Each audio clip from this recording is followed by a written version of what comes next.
Olá a todos! Vocês sabiam que o vitiligo, patologia conhecida por apresentar manchas na pele, também pode estar associada à síndrome metabólica? Aí fica a pergunta, como isso ocorre? Bom, é isso que eu vou trazer para vocês hoje.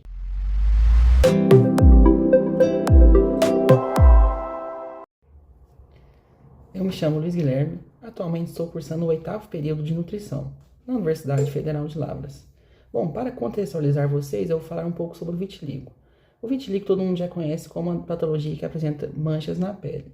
E como ocorrem essas manchas? Bom, ela é uma doença autoimune que as células de defesa acabam atacando os melanócitos, causando a disfunção e até mesmo a destruição dos mesmos. E como isso pode estar relacionado com a síndrome metabólica? Bom, com a destruição dos melanócitos, acaba aumentando a liberação das espécies reativas de oxigênio. Essas espécies reativas de oxigênio acabam gerando um quadro que chamamos de estresse oxidativo. Esse estresse oxidativo pode acabar atrapalhando a função de outras células e até mesmo aumentar os níveis de citocinas inflamatórias, causando um quadro de inflamação generalizada. Esse quadro pode auxiliar no desenvolvimento da síndrome metabólica. Agora, falando um pouco sobre a nossa pesquisa, nós estamos tentando achar um método de atenuar esses efeitos. Com isso, escolhemos a serralha, ou também cientificamente conhecida como Sontius oleracea Linn. A serralha já tem se demonstrado na literatura que em sua composição ela tem um alto nível de antioxidante e anti-inflamatório, que podem auxiliar na atenuação desses efeitos.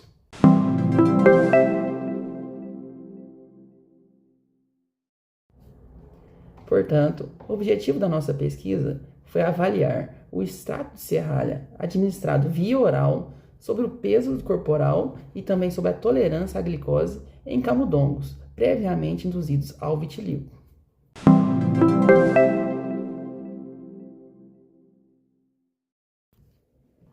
Bom, agora falando um pouquinho sobre a metodologia da nossa pesquisa. Ela foi aprovada pelo Comitê de Ética sobre o Uso dos Animais. Os animais utilizados foram camundongos machos da linhagem C57BL6. Eles chegaram com a idade de 8 a 10 semanas. Falando sobre como foi o dia a dia desses animais. Eles eram mantidos no ciclo claro e escuro, onde era 12 horas com as luzes ligadas e 12 horas com a luz desligada, simulando como se fosse um dia normal. Agora falando um pouco sobre a ração e a água. Elas eram mantidas à vontade, ou seja, como não consumia quando ele queria.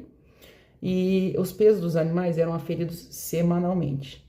Agora falando sobre os grupos. Foram divididos em 3 grupos, onde cada grupo tinha 10 animais.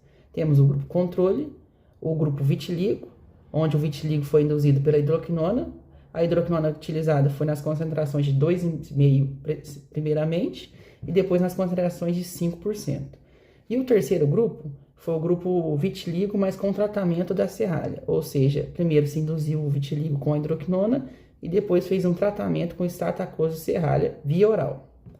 Agora falando um pouco sobre os testes.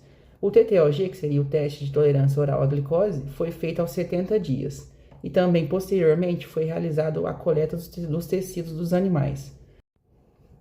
Para as análises estatísticas, elas foram realizadas no aplicativo GraphPad Prism 9.0 e onde o nível de significância adotado foi de P menor que 0,05.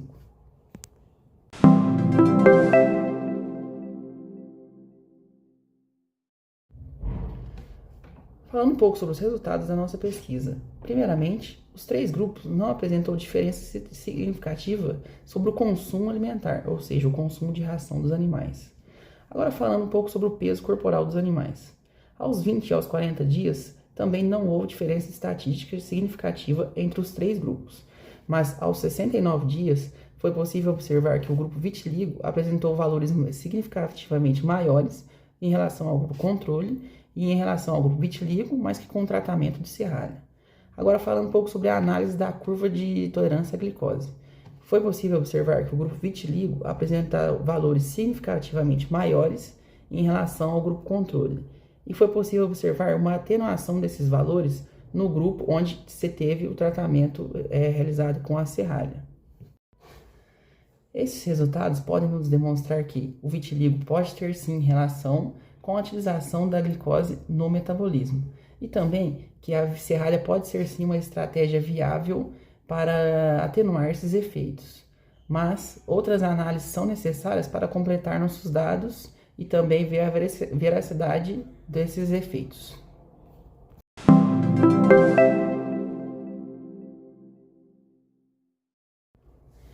Bom, por fim, eu queria agradecer a minha orientadora Laura Cristina Jardim Porto Pimenta, docente do Departamento de Nutrição da Universidade Federal de Lavras, e minha co-orientadora Ana Clara Borges da Silva, doutoranda do Departamento de Plantas Medicinais da Universidade Federal de Lavras. E também que essa pesquisa tem outros colaboradores. Para saber mais sobre outras pesquisas da Universidade Federal, acesse ciência.ufla.br. Obrigado a todos.